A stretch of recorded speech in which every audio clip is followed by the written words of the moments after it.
Hey guys, welcome to the TOWTalk podcast live stream. What's going on? It is Tuesday. Hooray for Tuesday.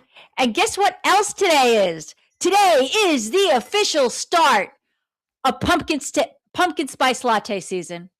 Yes, I got my shirt. Pumpkin. Please kill me. Please kill me. Somebody. It's PSL. Come on. And it started for both Starbucks and for Dunkin' Donuts.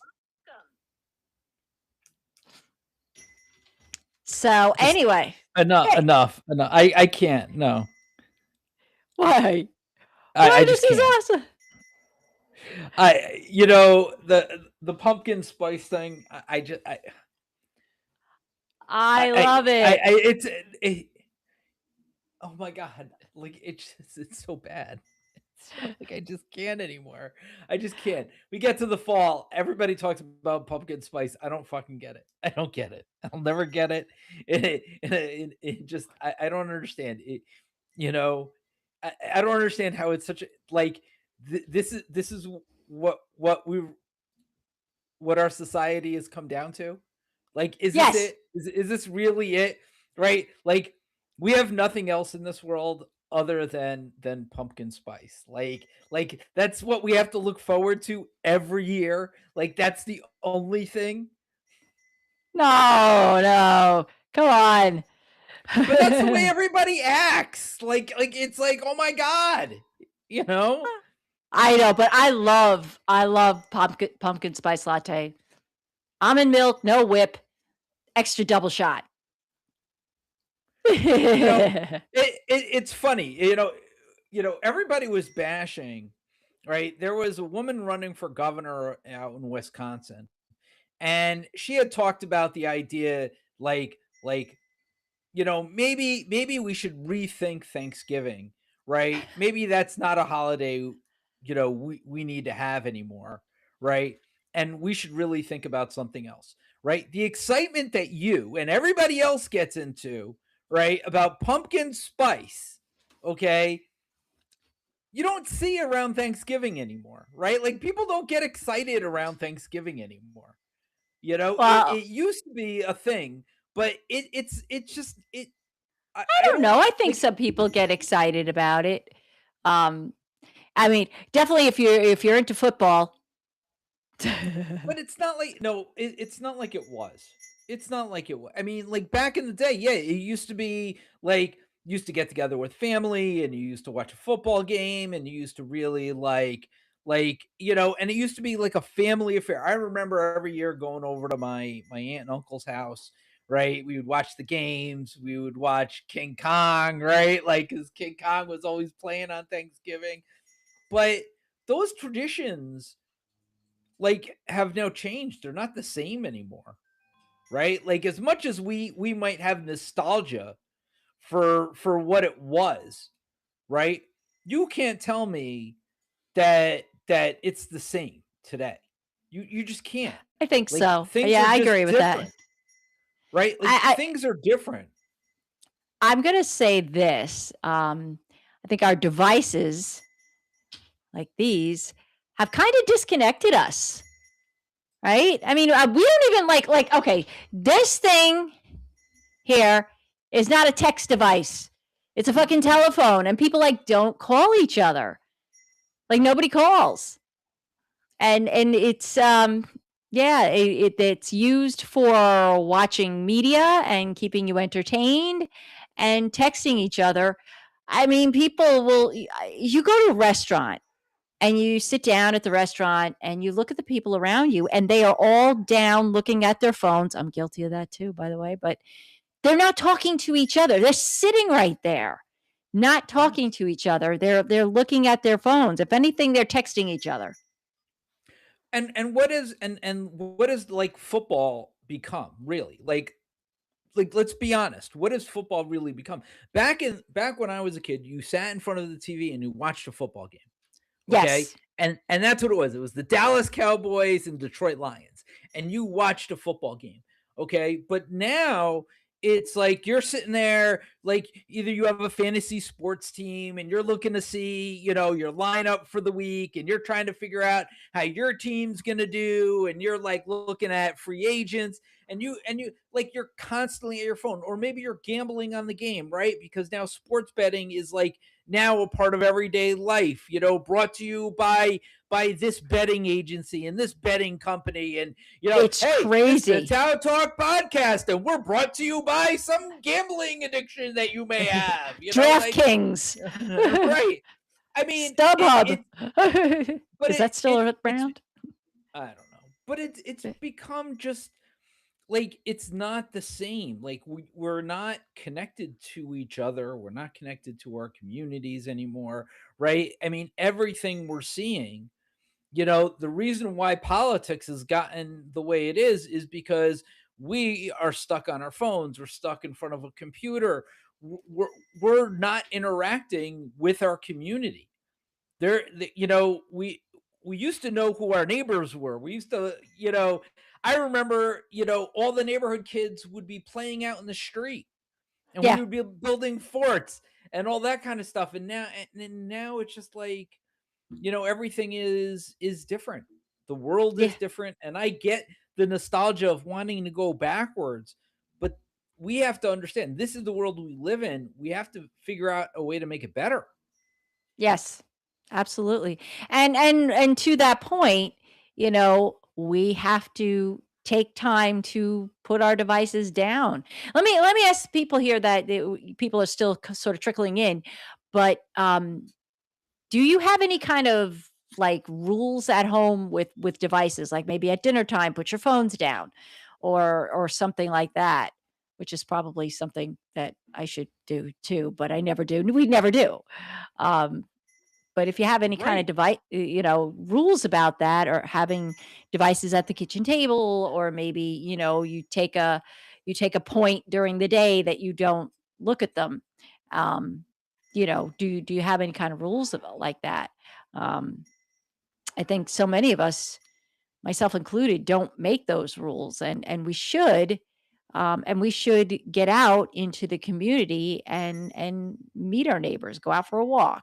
And when you see people out there, shake their hands, talk to them. Yes, I know, not in your house. I know, me too. But shake your neighbors' hands and get to know them. You'd be surprised. I mean, I went walking my dog a few days ago, and I went, like, I don't know, 3, 4 houses down, and there was a guy mowing his lawn whom I never met before. And he was like, "Hey, how you doing?" I was like, "Hi," and he was just mowing his lawn, and I'm like, "I've never met this person, and I've lived on this street for, my god, over 30 years."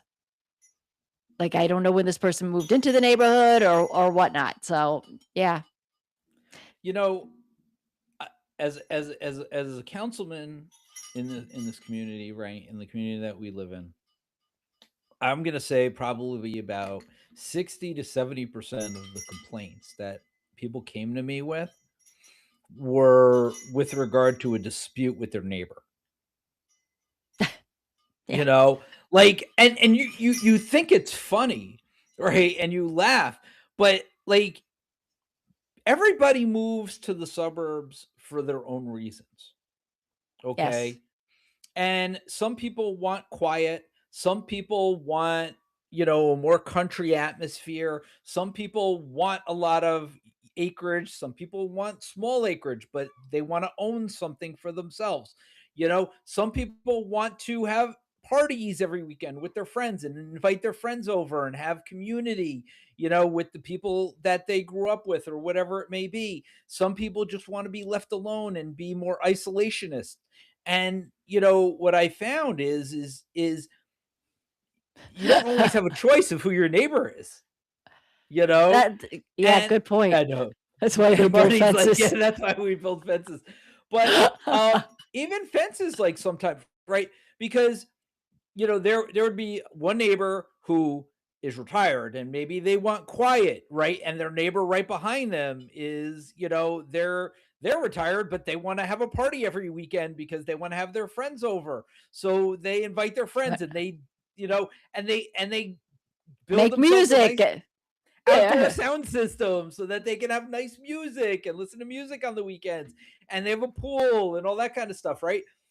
Well, if you're trying to nap in the afternoon and your neighbor's being, wild and yelling and screaming, or maybe they're going late into the evening with their partying, I mean, it become a nuisance to your neighbor. Yeah. And how do you mitigate those situations, right? Like as a council person, as a neighbor, as somebody living in the community, you both have a right to your own property, and you both have a right to use that property as you see fit in the way that you had envisioned, right? To live that American dream. So, I'm curious as to what people think, but I think a lot of it really comes down to the idea that people aren't taking the time to get to know their neighbors, right? Yes. They're not talking with their neighbors. Like, I've talked to all these people. I hear their motivations, right? And I can definitely see common ground, but I cannot force that common ground onto two parties. You know what I'm saying? They have to come to that themselves.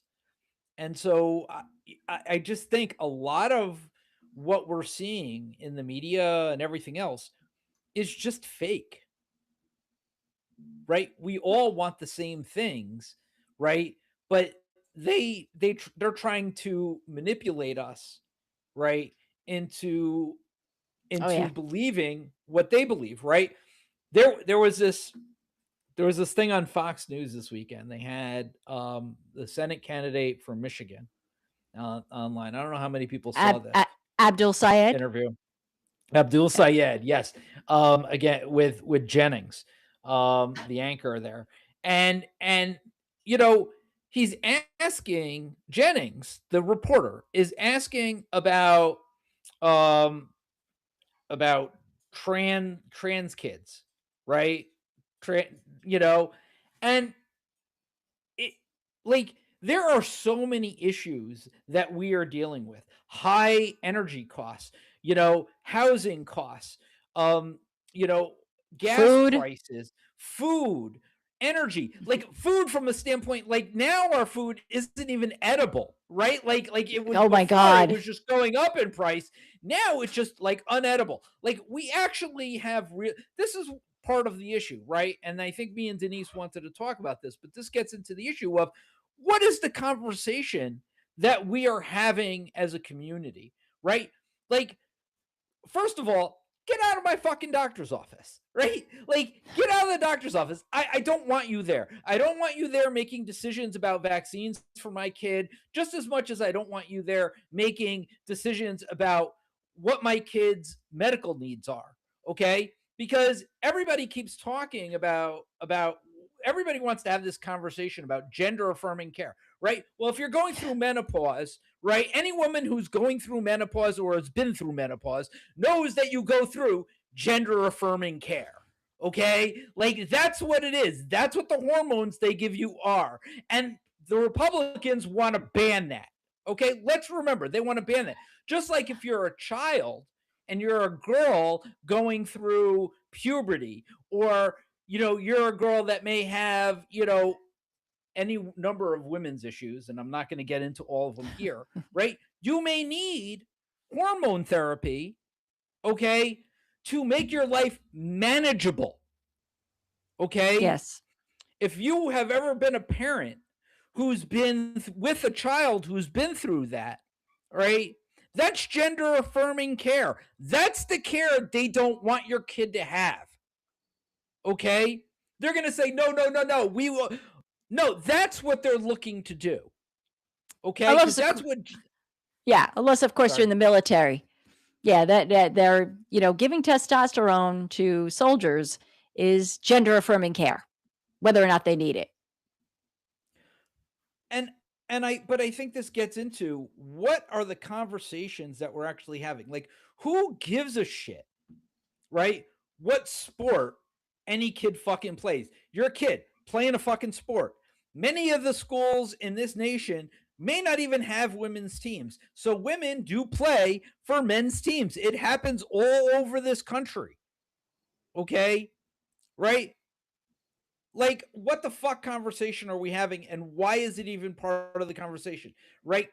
There are real problems in this country, and I did not think that that was an appropriate question. And El Sayed's response was great. Like, have you had a circumcision? Right? Like, I mean, it's a stupid question because you asked a stupid question. So you got a Okay, stupid you, answer. Yeah. so you got a stupid answer, right?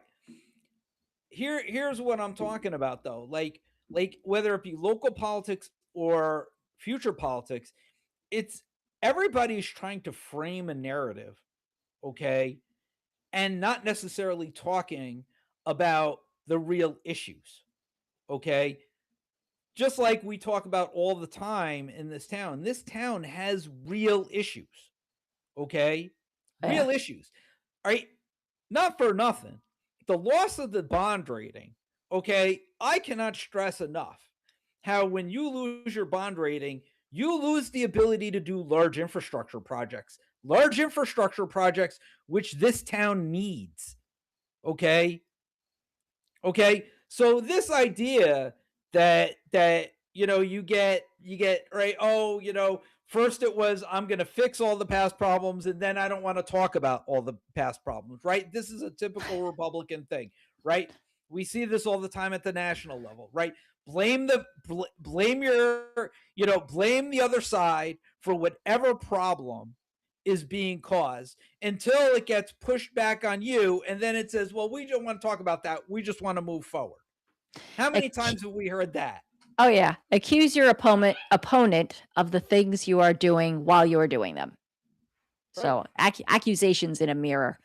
Um, but and we do. We have these problems, and it seems that the other side, and maybe not so much here in the town, but definitely across the board, just as in the conversation with El Sayed, the focus is on culture wars and culture things that ultimately do not impact you, but the cost of food impacts you.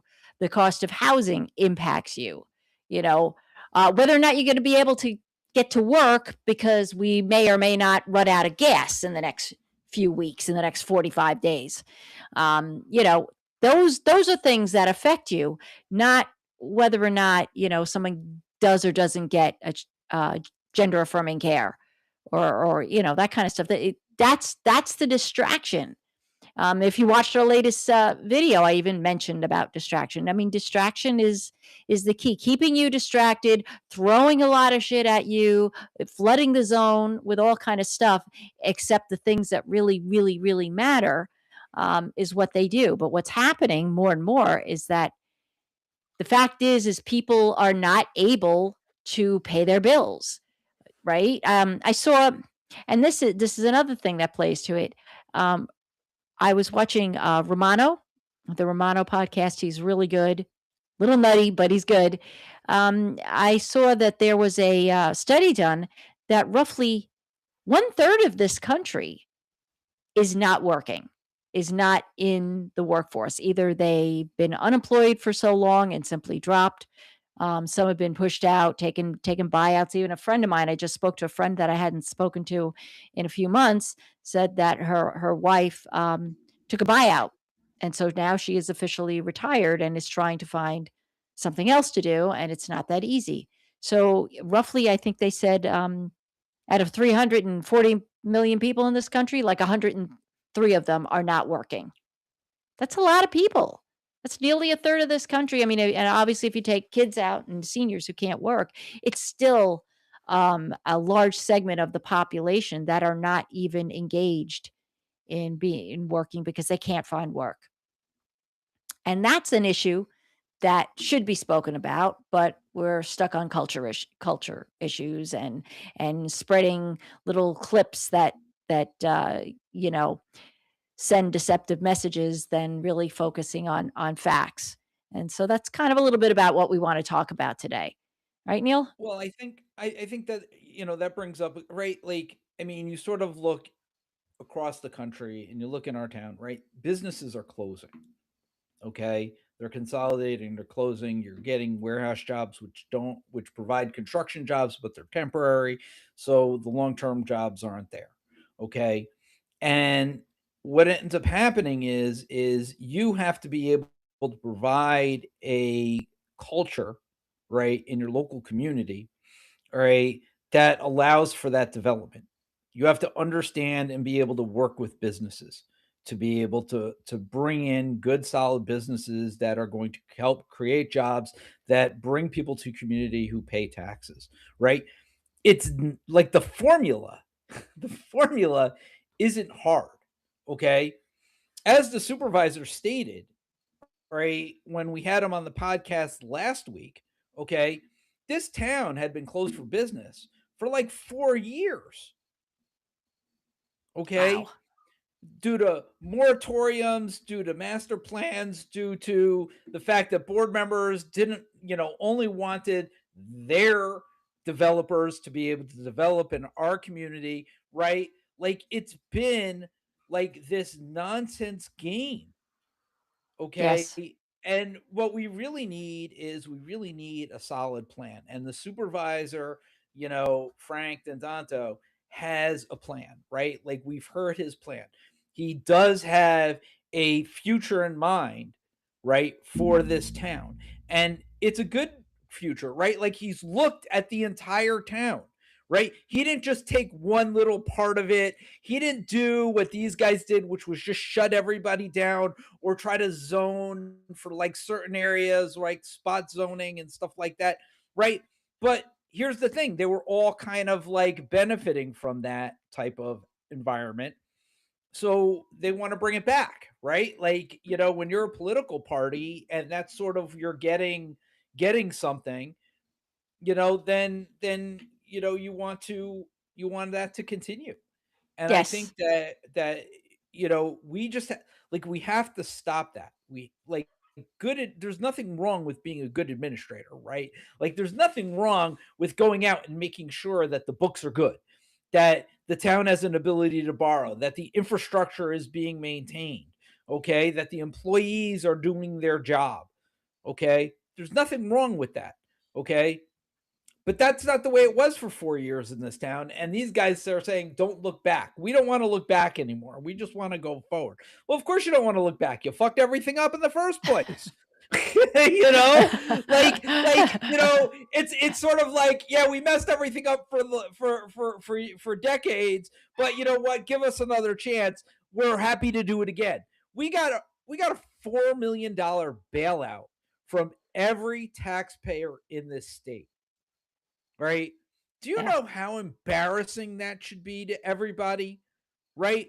Like you got bailed out by everybody else, right? You should be going out of your house, going into your neighboring communities and thanking them, right? That your taxes aren't going to go up next year as much as the supervisor had stated.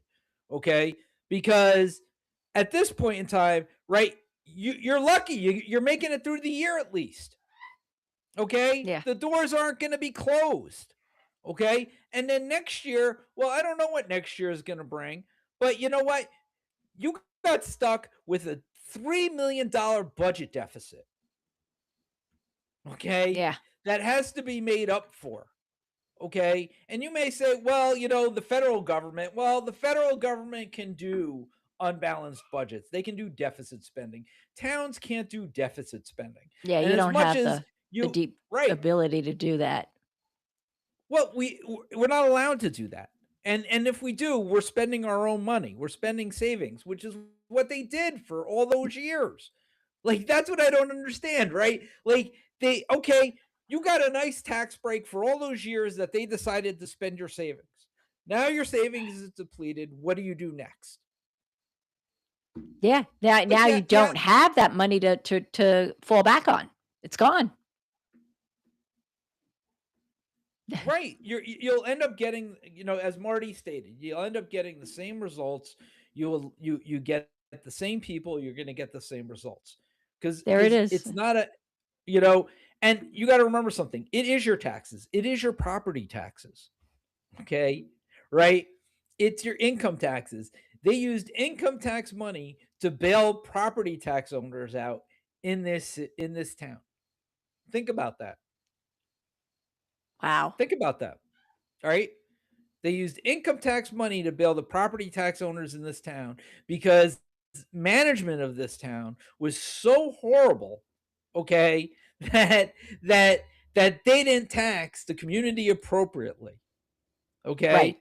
And then you're going to turn around and say it's the fault of the current guy who's trying to fix it that got you the bailout, Yes. right? You know what? I got nothing to say to you people if that's the way you feel, right? Yeah. Well, I don't think anybody Because here feels that that way. that that honestly makes me sick. That honestly makes me sick in every way, you Yeah. know? Well, I think the problem is that a lot of people really and I think more people are starting to get engaged now. More people are really getting involved in politics just because of what the way things are right now, and they're learning about their town and what's going on in their town. And for some people, it's pretty eye opening. But I'm seeing more people starting to get more engaged. Um, if anything, the Jill Wilkins campaign has been putting signs up all over the community. People are it sort of it wakes people up to see, well, what really is going on in your town? What's going on in your backyard? And this is what happened. These people, the previous administration, and many of them support Jill. Uh, they ran the town into the ground. And so Frank is digging us out, and one of his biggest successes was that $4 million bailout. But just like Neil said, that comes out of the pockets of the New York State taxpayer to cover us. So we should thank everybody in New York, including ourselves, because I guess our paid that too. But we also pay property tax here, and we pay state income tax, just like you said. So It it's I just find it really disingenuous of people not to like, you know, it's one thing, right? This is your community, okay? Right? Like it's ours, you know, and we can make it what we want, and we could all work together towards the same goal, okay? And all pat each other on the back for our wins and be critical of our losses, okay? And and that's the way it should be. And we should call each other out when things occur. Like we should absolutely call each other out. If somebody does something wrong or doesn't do something the way that they're supposed to be doing, that's how we make it better. Like mhm. I don't understand this nonsense of we, you know, oh, we're not going to do anything to make things better, right? Like this has been the issue with politicians. This has been the overarching issue that we all have with politicians, okay? Is this idea that we aren't going to hold politicians accountable, that it's just about moving forward and don't worry about the past. Yeah, they screwed it up, but we're not going to fix it. So let's just keep moving forward exactly the way it was. No, Okay. we want accountability. We want to hold people accountable for the shit they do. And I what's happening in New York City right now though? Right? You have an administrator. This isn't communism, right? Like he's actually just doing the job. He's filling in potholes. He's fixing bridges. He's building affordable housing. Right? Like all things that's what government's actually supposed to do. And everybody's shocked that he's doing it. And Yes, now I all of a know. sudden, right? And now all of a sudden we actually have a town supervisor who's doing what he's supposed to be doing, and we have the opponents going no no no no, but that's not what we want to do. Uh, That's not what y- he's supposed to be doing, right? f- f- It's the same thing, and it's all levels. Enough. yes, Fran makes a really interesting point. If the town fails to get their finances in line, the state can appoint a finance manager who will take control slash manage the town. Interesting. Maybe that's do you think that might be the reason why the Serrano administration tried to conceal so much? They didn't want the state to come in?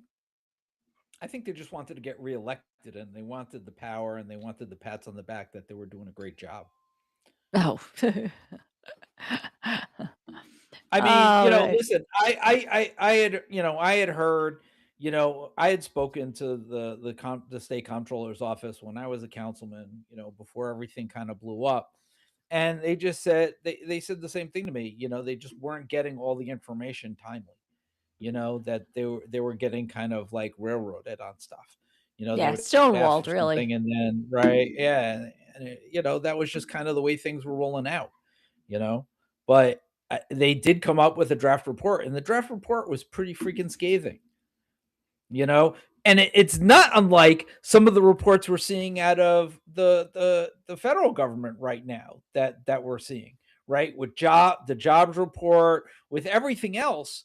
We're kind of seeing the same thing, Yes. that just, we're not, we have decided that politics is a game show. Okay. All right. And everything is just performative, and we just want to see good TV. Yes, yeah, we wanna be entertained. We don't really want policy, we just wanna be entertained. How does that make you guys feel? No, of course we want policy. It shouldn't be entertainers.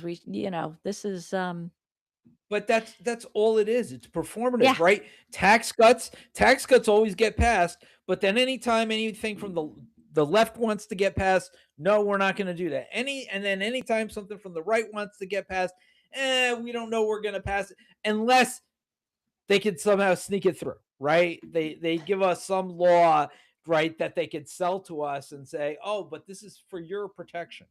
Right? it's protection, like flock cameras. That's how they were sold it. Did you see there was an article out today about flat cameras in Newburgh, believe it or not. Oh, no, There I was didn't an see that article article. Yeah, there was an article published by one of the councilmen in Newburgh, right, who voted against the resolution that came up to deflock, right? But he said he's against the flock cameras, and he walked through what the contract says, how the flock cameras ended up getting approved, and the these cameras got approved exactly the same way in every single municipality. Okay, the federal government came in and offered a Justice Department grant for the full amount, for the full cost of the cameras. Right? Oh, you're gonna get free cameras. So it costs the taxpayer no money. Okay? Right? So federal government comes in, they offer you $100,000. In Newberg's case, I think it was like 1.7 million or whatever, right? To put cameras, right?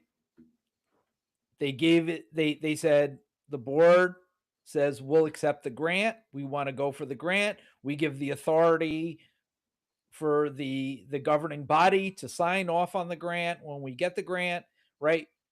Once the grant comes in, since they already have the authority to use the grant because now you've applied for it, they go out and they buy the flock cameras. And your police department does that because your police department, right? Like, they want that stuff. They want the cameras. They want the surveillance. They're not the ones being surveilled. They know that they're not the ones being surveilled, so they want the cameras. Okay? Yeah, but So that's happening in every community across the nation. The federal government is offering you free money to buy cameras. yeah, And every and community looks at it as safety. yeah, yeah, safety is safe. You know what? And I said this, and I've said this before. You want to make your town safe? Provide good opportunities for affordable housing, jobs. That's the kind of security when people Transportation. don't transportation, ways to get around, um, affordable food, good community, the treating your community well.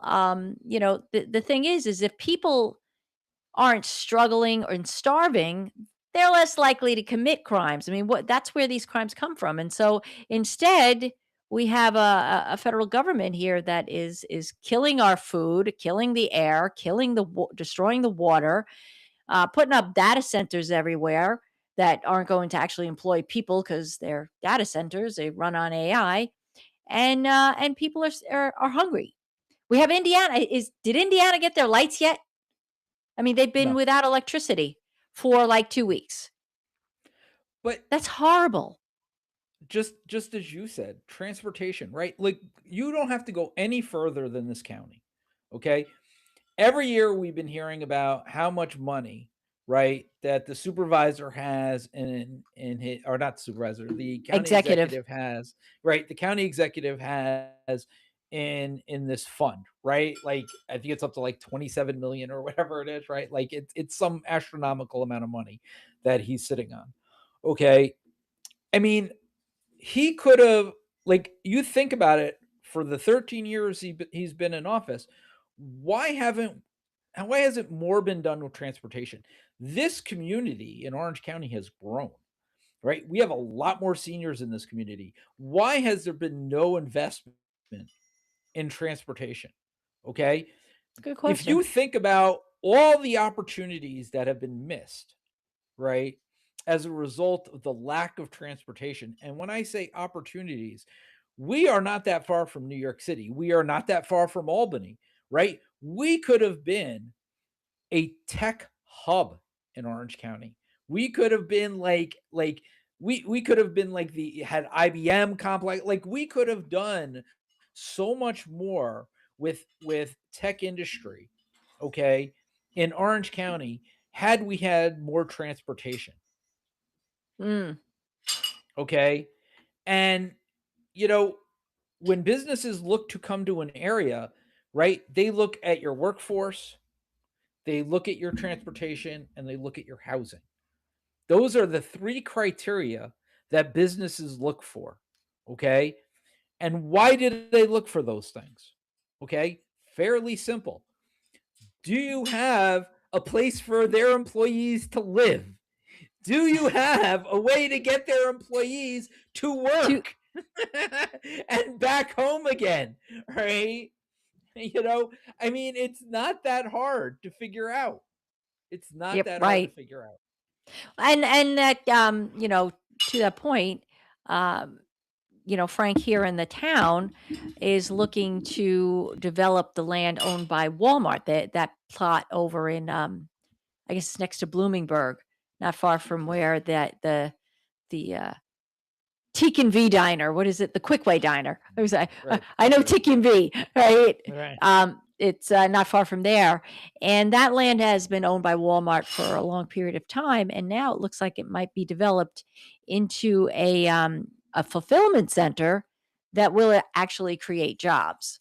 To so I The number I'm hearing is around 1,000. I don't know if that's for sure or not, but it's going to create jobs and not just be another empty warehouse just sitting there, just sitting around waiting for tenants. As I said, like, you could be against everything, but the world is moving forward, okay? And the fact is with the changing world, if you want to not have to pay a fortune of money in property taxes, you have to continue to grow your community, right? I'm gonna keep saying it, okay? You have a valuation, right, for your town that the taxes are assessed on. It's a taxable assessed value, okay, that your towns are based on, right? If that number is stagnant every year and your expenses are going up every year, that means everybody has to pay a higher share of taxes. Okay. Yeah. If your assessed value continues to grow and you're adding more commercial businesses, right, that don't drain off of your social services that you're providing, that your community provides, um, then that's a net win for you. Your taxes actually may either be the same or go down. Okay. That's why the town of Walkill has been able to maintain such a good tax base, is because they've been able to maintain its taxable assessed value by growing its community. Now we've sort of had some issues over the past few years, as I've talked about, right? You know, um, we've still grown, but not by as much as we probably could have. Right. But at the end of the day, right, like you still have to figure out, you can't just say we're going to become an isolationist community, build a wall and not allow anybody to develop in your community. It's just never going to happen. And not only that, the people who live here won't be able to live here long because they'll get priced out because taxes will go up so high, right? I mean, we have neighboring communities where taxes are astronomical because they're smaller communities, they're not growing as fast, they don't have the commercial businesses, and they still have to maintain their roads and everything else. What do you do? What do you do? Need to find ways to attract people and now, let me ask you a question. When you do bring in that type of development, does that help to offset the property taxes of residents? Do they sort of take a large chunk, It pay a it large chunk? it depends. It depends, right? Like, I mean, you got to remember, it's you're growing your tax base. Right. you know so and taxes get assessed based on, right, what your expenses are. Revenues minus expenses is sort of like, whatever's left over is what you get taxed. So there could be any number of reasons why your taxes might go up, might go down as a result of that mix. But I as a general rule, I go by, your expenses are going up about 5% a year, 5 to 6% a year. I think inflation this year was 5%. So I think we may be even talking more this year. But your revenues are only going up by 1% a year. And that's revenues excluding your property taxes, Right. right? So if your expenses are going up 8% and your revenues went up 1%, that means your taxes are going to go up, right? It means staying under a cap is going to be very, very difficult unless you find other areas to cut. And a lot of these municipalities are running really, really lean. They Yes. have just enough to keep them going. In fact, in a lot of places, they may be even shorthanded because they want to keep taxes low. They don't want to raise taxes. But remember, Yeah. the best bang for your buck, right? Where your dollar goes the furthest is in your own community via property taxes, maintaining roads, building permits, right? Your building codes, your assessor's office, right? Your accounting office, your police department. That's where you're seeing the greatest return for your dollar. Right. Okay. Well, there you go. Um, Let me move on a little bit to this. Just a couple of things. First of all, sad news today. I was really shocked when I came home to find out that Dolly Parton passed away. Very sort of unexpectedly. I saw that she had canceled her. I think she had a Las Vegas stint going on, and she had taken a break from it back in May, saying she was working on her health and no word as to what that condition was. I haven't been able to find anything, but I guess she didn't recover. So, my heart goes out to her family and her friends, and we're gonna miss Dolly. She was she was a titan and just an absolute sweetheart. So, if you didn't know, because I only found out when I got home, yeah, that's the sad news of the day. Um, And on a very, very strange and weird note, okay, I can't believe I'm even saying this, but um, it is hurricane season in the Atlantic, and we are on the letter D. And what is the name of the hurricane in 2026? What's the D name? they chose Dolly. Did they do it because of this, or this was already No, named? it was already named. It was already named. We're on D, and Dolly is the next hurricane up in the Atlantic, Oh, that's right, because they make these lists out ahead of time. like a year in advance. Yeah. Yeah, yeah, so oh, how ironic is that? Wow. Yeah, that's why I said it's really strange that I'm bringing that up, but it's a really strange coincidence that we are My on the good. letter D for hurricane season, and Dolly, passed away on the same day. Oh my goodness. Um, wow. So, well, if you have any kind words for Dolly, just post them out here. I'll put them up on the the stream here. Um, other stuff going on. Okay, so I believe it was yesterday, or maybe it was Friday. Um, the Supreme Court, the supreme assholes of the of the court, uh, decided, was it yesterday, I believe, to allow, Trump's, mail-in voting scheme to go forward. And there's a lot of misinformation spreading about this. A lot of people think that he won. That's not what they did. So so they use this thing called the shadow docket. I'm sure we've all heard about this. Basically, they are writing opinions or giving temporary decisions without actually ruling on the merits of cases. That's pretty much what the shadow docket does. So in this case, what they ruled on was the injunction that had been put in place to block certain aspects of an executive order that Trump wrote or released months back, trying to basically get rid of mail-in voting or get another scheme to get hold of voter rolls in the states. Basically, you have to be on an approved list, which of course it gets approved by the federal government of voters, and that determines whether or not you're going to get a mail-in ballot. And yeah, go ahead. Yeah, I gotta be honest. I haven't really figured out how this scheme is gonna work, to be it's honest with not. you. It just because I mean the post office has been so bad. So bad. Like so bad. Like I cannot tell you how bad the post office has been, right? Like I don't even know whose mail they're delivering anymore. I don't know when they're delivering the mail.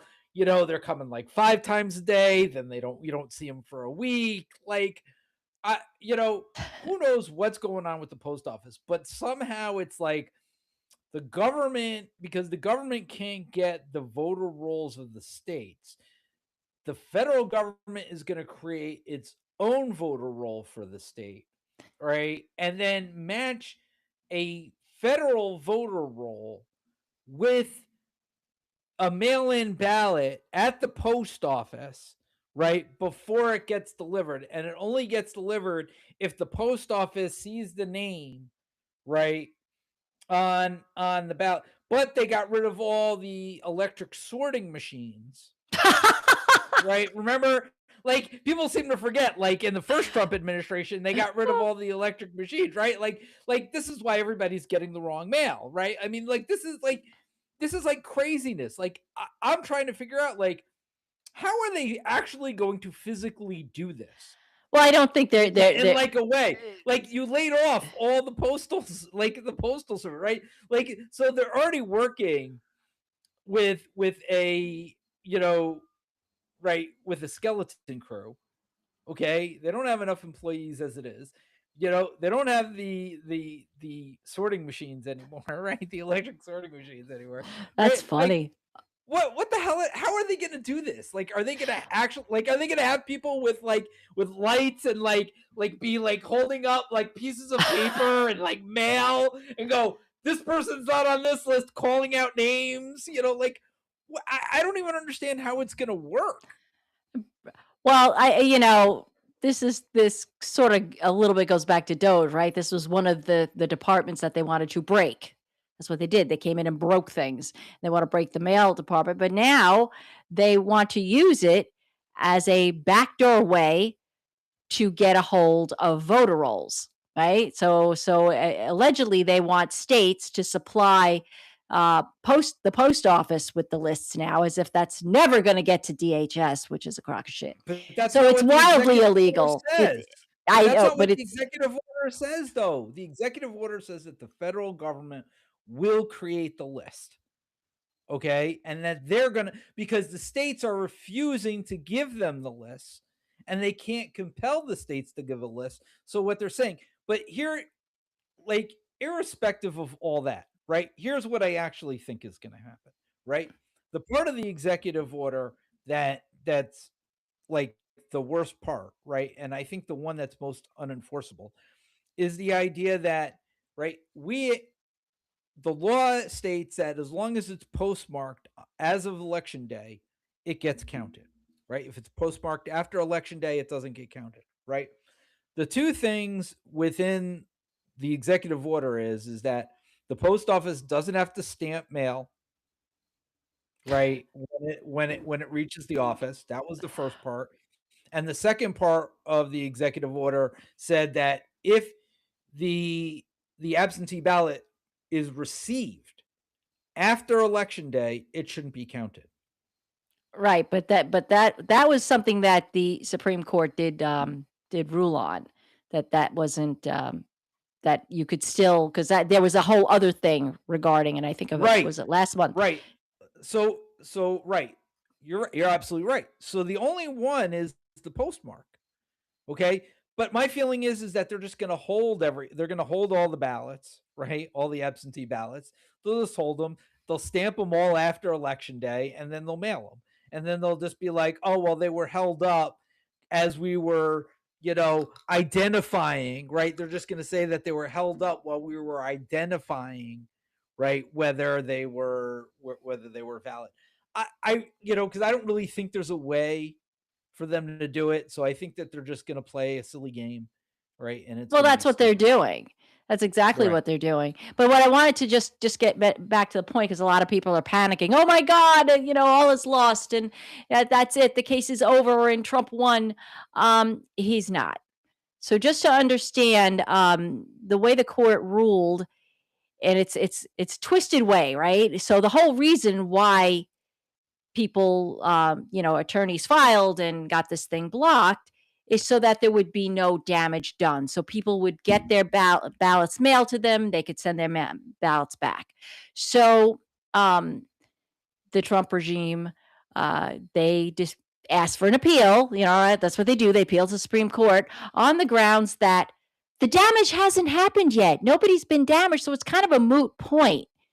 And so I don't that's where the was that what yeah, they yeah, so I what thought they're it was saying. the fact that I thought it was the fact that judges weren't allowed to do nationwide injunctions anymore. I thought Well, that's what they were doing. that's a separate thing. What they ruled on is that this case on mail-in ballots is not ripe, meaning the Right. damage hasn't occurred yet, and therefore you don't have a claim yet. So now that this has been lifted, they are going to, I guess it's tomorrow, the next day, the post office is going to announce how they're going to implement this, which I think is number one, it's wildly illegal, but number two, I don't even think you can get any infrastructure in place to even do this without, just like you said, just taking the ballots and holding them, which again, I think wildly illegal. I think Um, that that's what they're gonna do. That's my belief is that's the way it's gonna end up rolling out. Look, this administration has shown one thing: they are too incompetent to actually do anything the right way. Okay, I mean everything that they've done has been sheer incompetence.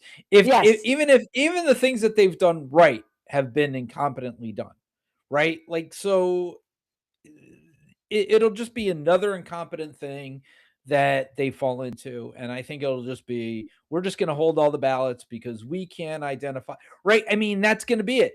The post office can identify which ones are valid voters versus non-valid voters, right? I think that that's going to be their excuse, so we didn't deliver any of them, and Right, I think right, that's where they're going to go, you right. know. But I think what's going to happen is once the announcements come forward as to how they're going to implement and what they're going to do and how they're going to do it, I think we will now see a whole new slew of um, of lawsuits to block it again based on whatever the post office comes out with. And so I think we'll still see this. They're still going to fight back.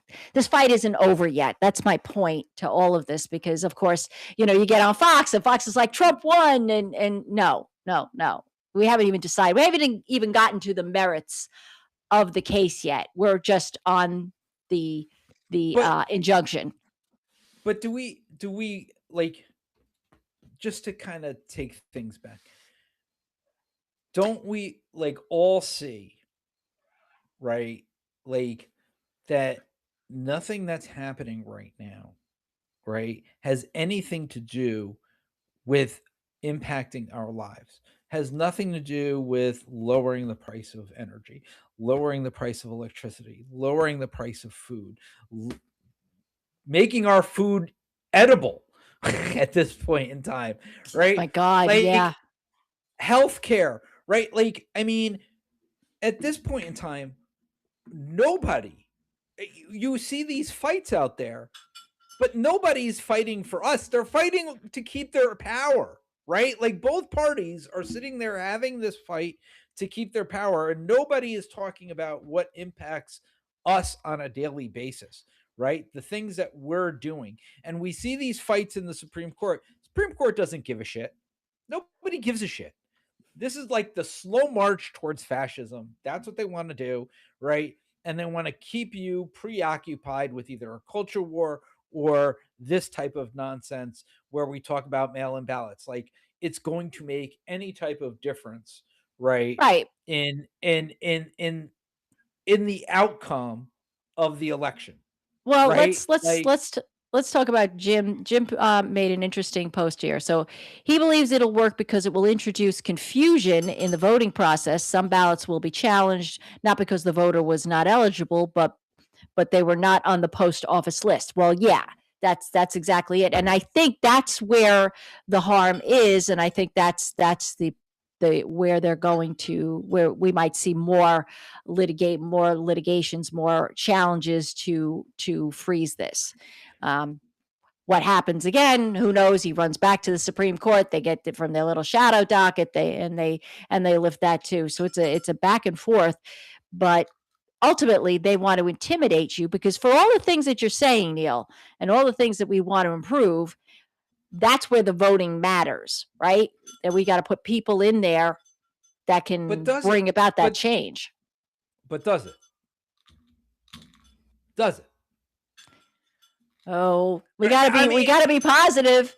like I'm like we get told every 2 years or whatever the hell it is that an election is going to change our lives, right? And our lives keep getting worse, right? Because at the end of the day, the people that we're electing suck. Okay, that really hasn't changed much. Yeah, there are a couple of good ones out there, but for the most part, they suck. Okay, you know, and and I and you again, right? This is all performative. Okay, yes, it's to introduce confusion and chaos into our election cycle. It's so that we come to November and all of a sudden we're in court and we're fighting things out, and it delays the opportunity for us to actually have serious conversations about energy, about housing, about affordability, about the things that actually matter, right? And then December, the market's going to crash, okay? And then Democrats will get blamed because they're going to win anyway, and Democrats will get blamed. And then all of a sudden it'll be, well, our debt, it collapsed because of Democrats and our debt. And now we need austerity. So you're not going to get health care. And we can't do anything about, right? Like, Oh I'm my God. sorry. I can play out this entire, like, listen, you want me to? I have a green screen. I will create an entire play, okay, as to how this election will play out and how we will roll into January, okay? I will play this out for everybody, okay? And everybody can watch this video come January and say, wow, Neil was right. Holy shit. You know? And again, you have this conversation. It doesn't mean anything. I can tell you how this is going to play out. We have to start having Abdul Sayed, right? The guy who's running in Michigan has it right. We need to stop having these dumb conversations about all these like little things. And I'm sorry, I know that like this is we need to start actually talking about what's going to make our community safe. Okay? Not flock cameras. What actually things we need in our community to make our safe? We need good infrastructure. We need good jobs. We need transportation. We need to start having those conversations in our local community and asking why we're not getting those things. Okay? Right? Because I'm telling you right now, because you can already see the conversation shifting because Democrats are rolling in and everybody's now anticipating. You start hearing Republicans, oh my God, $40 trillion in debt. We have to watch the debt. We can't spend any money. Austerity, right? They started a war. They added $7 trillion to the deficit, right? Or to the debt. Okay. But we can't do anything Democrats want. We're not allowed to do infrastructure. We're not allowed to do housing. We're not allowed because we have to do austerity. Yep, got rid of SNAP benefits. They're going to cut Medicaid. Right. They're going to cut that. It ultimately impacts Medicare, particularly if you have people needing to be in a nursing home. That's Medicaid takes the nursing home end of that. So yeah, these are. But let's just put a couple more of these folks had some comments here. So let's just address these comments. So Fran Meyer said they claim the plaintiffs didn't have standing because the electorate hasn't been hurt since the law isn't taking effect. Right. And that's what we talked about. And hopefully California will prevail. Let me see. Now, Eric Vasquez says California is going to revise their lawsuit to be more compliant and prudent to be enforceable now. Yeah, that's what I think. I think you're going to see a whole new slew of lawsuits that adjust to the response that came out by the Supreme Court. And yeah, yeah. So hopefully California will prevail. Marty says, Neil's laughing. So Marty says they already have the infrastructure in place to fuck with the ballots. Oh, you haven't gotten to the one I read, which is great. Thanks, Jim. Oh, shoot.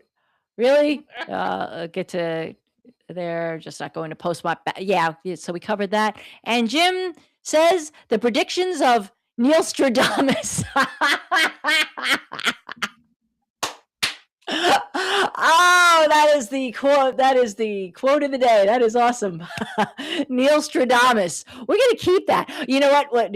I'll have to make like a little AI of Neil. Thanks, As Nostradamus, then we're going to call him Neil Stradamus. Oh, I'm going to have that for you guys. Don't worry. Keep watching the Facebook channel. It's going up. You guys, you can't tell me you can't see the corporate Democrats joining with the Republicans, talking about the debt, talking about how we can't spend money, talking about austerity, right? Saying we have to pay for a war, right? Like we can't do any of we can't expand Social Security, we can't provide health care. Like they're gonna go back to their old tropes. Right. Right. Like you're already seeing it. It's happening right in front of your eyes. Okay? Right? The people who aren't watching and aren't paying attention, right? Like I'm sorry, but it's happening right in front of your eyes. Okay? And this is why it's important on a local level to get people in office who aren't just going to spend your money on parties and are going to invest in the infrastructure of your community. Yeah, because all politics is local. We've said that here before. And everything works from the ground up. So what you do in your local community. So watching, everybody wants to look at Washington, but those people, a lot of them started right in your backyard. And so you want to put the right people in place on the ground because those are the people that are going to ensure that the shit that's going on in DC doesn't adversely impact your community. That's ultimately, where we're going with this. I had another comment, but yes, Marty, it is Free entertainment. I think, well, what's your point? Everybody is hearing about Hakeem Jeffries meeting with Jared Kushner. And this we don't know. I don't know how long ago it was, but the New York Times Just yesterday. reported it was reported, but it happened, I don't know how long ago, it's not really saying, but relatively recently that he met with him. And, Hakeem had a, little speech he gave, because everybody's talking about it and everybody's questioning it, and he said basically, he said, "Jared Kushner wanted to have a meeting so we could talk about the affordability crisis." What? Give it yeah, I'm sorry, when did Jared Kushner get elected to be able to be involved in deciding affordability issues and or appointed for that matter? What the fuck are you meeting with him? Come on, we know that's a crock of shit, Listen, right? listen, listen. I have never seen a guy, right, like try to convince his own base who has been screaming about affordability crisis, right? Trying to convince them that he understands the affordability crisis, right? Like I he said it so many times. He said the affordability crisis so many times, right? And I can tell you 100% that that man does not give a shit about affordability or understands what the crisis actually is. Yeah, Okay? yeah, There's absolutely nothing that I took away from that that made me believe, right, that he gave a shit about anybody in the Democratic Party, gave a shit about anybody other than his own pocket. That's all I got to say about that. yeah, That man has got to go. That man has yes, got to go. yes, Got to yes. go. Because if you watch our latest episode, I think it was the latest episode where I brought up that he is a recipient of APAC. It's about $1.5 million as of early July, but Marty did did a deep dive just a couple of days ago and said that he's also a recipient of corporate money from um, the medical, from the insurance. He gets a lot of Yeah. money from insurance companies, and it actually, I think the number, Marty, maybe you can tell me. I think it exceeded like $2 million. So he's received millions of dollars from corporate PACs as well as APAC, and so that's the reason why he's meeting with Jared Kushner, right? All right. Jared Kushner, yeah, So let's everybody understand how politics actually works, right? Rather than this idea of what illusion everybody thinks they have of how politics works. Again, we live in a capitalist society. Everything, everything can be bought and sold, including votes. Okay. yes, Jeffries, how did he become speaker? Or how did he become the minority leader? Well, he raised money and then he got money to be able to dole out to other politicians within the caucus, okay, who were going to vote for him to be leader, okay?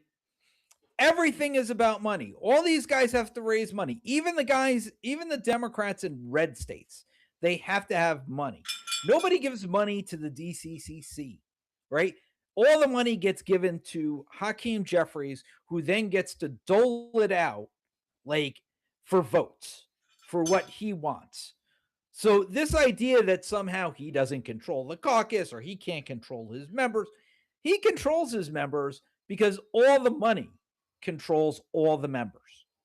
Okay? That's just the way it is, right? The only way you avoid that happening is somebody like AOC, right? When she first got in office, how did she maintain her integrity? She didn't take the meeting, she didn't take the money because she didn't need it, because she had a lot of people donating to her campaign, yeah, right? Well, you could either try to get a large populace to donate to your campaign, which is not easy for people to go out and take money out of their own pockets and give. I know this. I tried raising money for my campaign. It doesn't work, right? Unless you have somebody willing to drop a lot of money on you, right? Either a business or a large donor in your area who believes in you, who wants to donate money to you. Okay. Right. That's the way it works, But it's right? always a quid And pro quo in that, yeah, you want something in you're getting return. something, right? You want something in return. That's how politics works. You give something, you get something in return.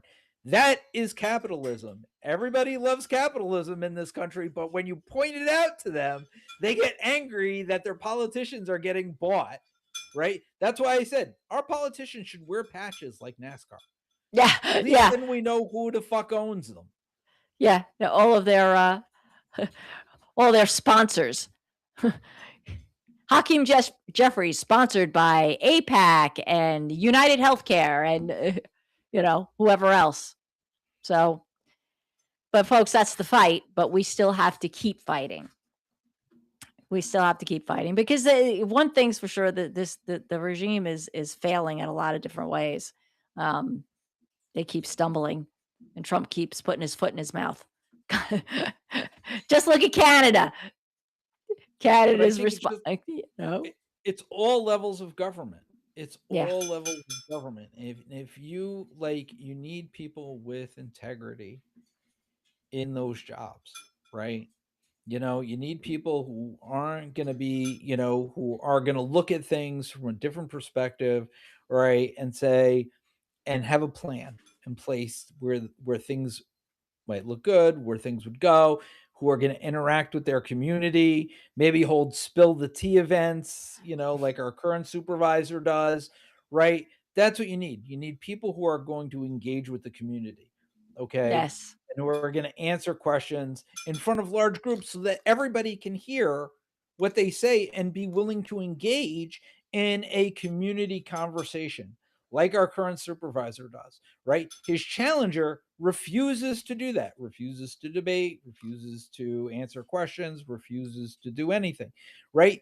And we see this. The Republican Party does this very well, right? Like when they don't want to have a debate, they just say no, we're not going to debate. Like I think Mike Rogers said he's not debating El Sayed. You know, it just goes to show you, like, people, we have to have those debates. We have to have people accountable. The only way people are going to be held accountable is if they go in front of large groups and they're willing to answer questions. Yeah. Yeah. So that's what so you got to it's up to us really to push our candidates, and it seems like I don't know, her base doesn't seem to want. I don't see any of them, at least on her on posts saying, hey, the supervisor wants to debate you. Are you going to do it? Like if you happen to be a Jill supporter watching this, ask her if she's willing to debate. Do you It's want to it's see them debate? I do. it's partisan politics in this, in every community. We again, it's the idea, getting right back to where I was at the beginning. This idea, people don't know their neighbors. People are entrenched. People, I could tell you, they spread tons of rumors about me, none of which were true. Yeah, I know. Okay. I know. But I would go to people's houses and all of a sudden it was like I would be confronted, and it wasn't like they asked me questions. It wasn't like it was like a good conversation or like whatever. It was, get off my doorstep, and then they would like spout some like bullshit, because people don't want to get to know you. People don't care. People are happy with their judgment, and they're happy to sit in their homes and watch their TV and not have to interact with anybody outside their home. Right. Right. You Folks, know, we gotta get out. I mean, I will say this. I always like to go to the spill the tea events because it's a great way to meet other people that show up there. There's a great way. And look, here's some ideas for community stuff. I don't know if anybody knows this, but over what is that road where you remember where the other Bank of America was on 211? It's now an Orange yes, Bank now. Okay, that side road that runs into, I think it's runs into Milo or something. Dundee runs into Dundee. There's a corner there. Dundee, yeah. I didn't know this. There is a community garden. It's a Yes. great way. There's a community garden you can plant. Okay, where it's late in the season, but it's another way, especially now that we're having issues with food here. Um, that's a great way to get to know people. Anybody who wants to, maybe there's a way to organize an indoor hydroponic garden so that we can let starve over the winter when we run out of meat and stuff. But Who helped start the community garden in the town of Waco, by the way? I don't know. You? Did you do that? Did you Yeah, really? that was me. I Me that with the that Girl Scouts. and it's still there. It's still there today. So yeah, a community garden. Let me see. Marty's got a little statement here. A little help from AI. We can make Mr. Jeffries a nice sports coat with those patches. Yeah. That's actually that. You know what? That's actually a good idea. That's a good idea. See, What it comes down to is we have a lot of money in politics, okay? And in our society, everything can be bought and sold. And if you think that your politician can't be bought and sold, then you're kidding yourself. You know, it's about what you believe in. I can say firsthand, like Frank believes right in what he's doing, and he believes it's the right thing. Okay, his opponent, you know, was a Democrat and is now a Republican to that was run as for of the seat. April. She Right. changed in April. Right. So again, it's integrity and conviction and ability to believe in what you believe, you know, and going around, listen, I'm no longer a Democrat, but I was a former Democrat, right? There would never be a time that I would be promoting for governor Bruce Blankman. And I don't like Governor Hochul. Like everybody who knows me knows I hate Governor Hochul, right? But I would never promote Bruce Blankman. I mean, that man is literally like running around the state saying we need to put up data centers, we need to build nuclear, and ice should be everywhere, right? Yeah. Like, and that's what she's running with. And I gotta ask, you know, what I have no idea what she believes in. No idea. Yeah. Yeah, he You wants know, to take all these empty warehouses that are popping up and turn them into detention centers. Like how many we don't need these many. We got 75,000 people in detention right now, just sitting there for months. So, but yeah. I'm just saying it, like, just some of the things this community doesn't want, right? Like they've emphatically stated that they don't want those things in this community, right? And she's putting up signs around town for the guy that wants the things that we don't want in this community, There you go. right? So and then turning around and saying the opposite of the person she's supporting, right? Yep, they you're absolutely right. Blakeman signs are going right up. Yeah, well, they're together, Right. promoting them They're all running together. together. They're They're running running together. They're running yeah, the same campaign, right? So of as I the said, we campaign have to of rounding protect, up your neighbors. right? And you got to remember something too, right? Blankman also is in favor of flock, you know.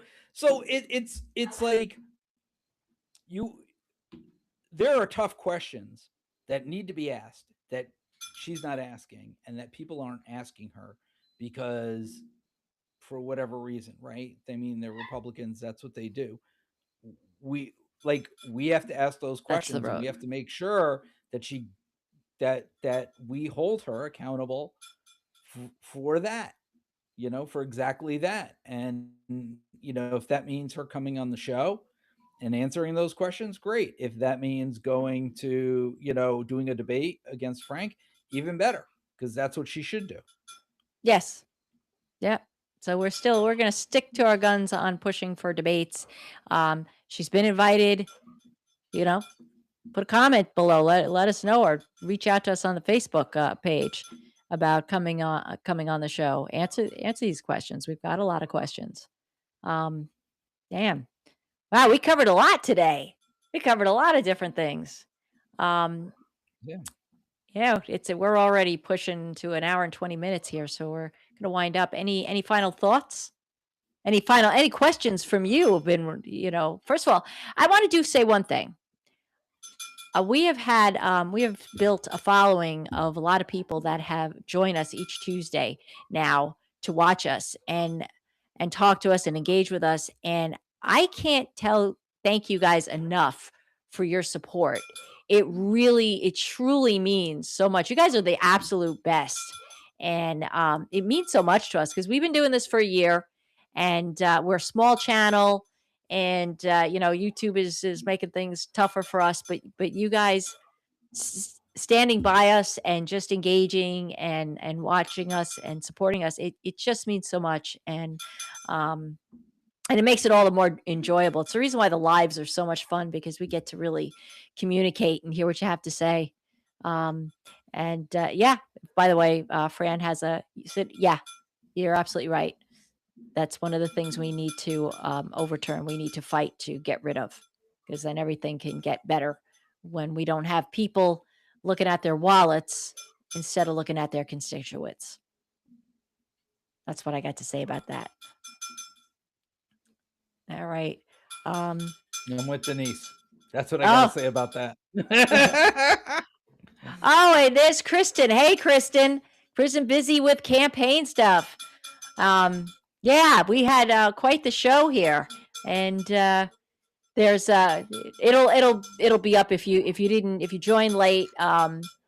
This will go up on the live section of our channel, and usually I will sometimes go back and kind of edit it a little bit and post it on the regular video portion of the TOWTalk podcast channel as well. And one little secret thing here that I didn't mention early on, I was able to stream this to our sister channel, The Daily Gripe. I didn't even know you could go to two YouTube channels at the same time. So anybody from The Daily Gripe who's kind of wandered in, what is this? Welcome if you did, and you might see it below. That The Daily Gripe is also there. So be sure, if you haven't already, subscribe to it, because I've got some videos coming up in the next day or so that I'm going to be posting.